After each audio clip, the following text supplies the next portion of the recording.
जब सीमाओं से छोटा देश सोच में बड़ा निकल जाए तो बड़े देशों की नीतियों पर सवाल उठना तय। जब पड़ोसी देश जनता को वीआईपी बना दे तो यहाँ वीआईपी संस्कृति चुभने लगती है। एक तरफ नेपाल है और दूसरी तरफ है भारत।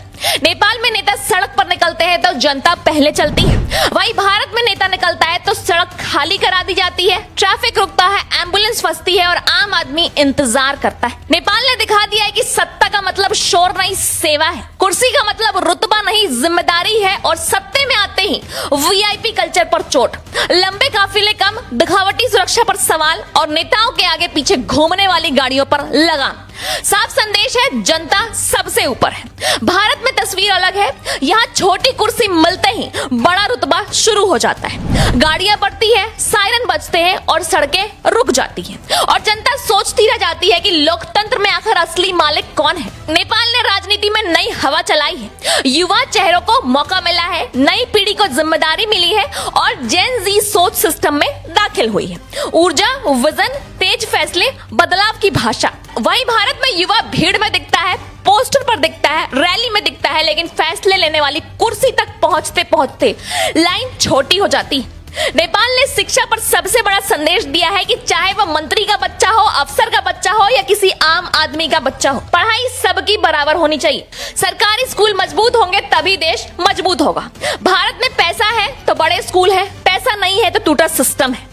कई जगह सरकारी स्कूल की हालत ऐसी है कि दीवारें जर्जर है, शिक्षक गायब है और बच्चों से काम करवाने तक की शिकायतें आ रही हैं और ऊपर से भाषण की शिक्षा बदल रही है। नेपाल में कोचिंग को कारोबार नहीं बनने देने की सोच है, सस्ती पढ़ाई, सबके लिए पढ़ाई और क्वालिटी एजुकेशन हर बच्चे तक। वहीं भारत में कोचिंग इंडस्ट्री अरबों का खेल बन चुकी है, माता पिता कमाते कम है और फीस ज्यादा भरते हैं, बच्चे सपनों से ज्यादा दबाव ढोते हैं। वहीं नेपाल में सरकारी कर्मचारी लेट आए, काम चोरी करें, रिश्वत लेते पकड़े जाएं तो सीधी कार्रवाई की बात। भारत में आम आदमी फाइल लेकर चक्कर काटता है, कभी बाबू नहीं है, कभी अधिकारी नहीं है तो कभी सिस्टम डाउन है तो कभी कल आना।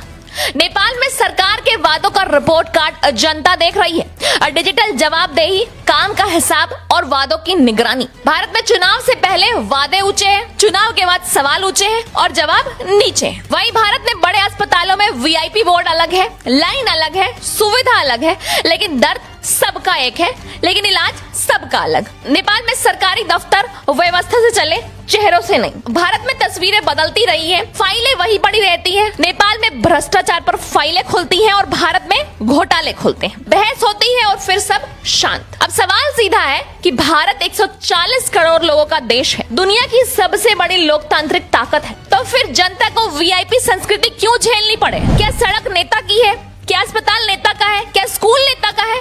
तो टैक्स जनता क्यों दे और सुविधा कुछ लोग क्यों ले जाएं? वहीं नेपाल छोटा देश है लेकिन बड़े संदेश दे रहा है, नई पीढ़ी को मौका, शिक्षा में समानता, वीआईपी कल्चर पर वार और सिस्टम में अनुशासन। भारत चाहे तो सब बदल सकता है, वीआईपी कल्चर खत्म हो सकती है और मंत्री और मजदूर के बच्चे एक स्कूल में पढ़ सकते हैं और अस्पताल में बराबरी हो सकती है। सड़क पर जनता पहले हो सकती है, सरकार रोज जवाबदेह हो सकती है और देश पूछ रहा है कि कब तक काफिले निकलेंगे और जनता रुकेगी, कब तक फीस बढ़ेगी और भाषण मिलेंगे, कब तक गरीब का बच्चा कमजोर सिस्टम में फंसा रहेगा, कब तक युवा पोस्टर लगाएंगे और फैसले दूसरे करेंगे। अब जनता जाग चुकी है, अब मूड बदल चुका है। देश को वीआईपी नहीं चाहिए, देश को चाहिए वोटर इज प्रायोरिटी। नेपाल ने शुरुआत कर दी है, भारत चाहे तो क्रांति कर सकता है।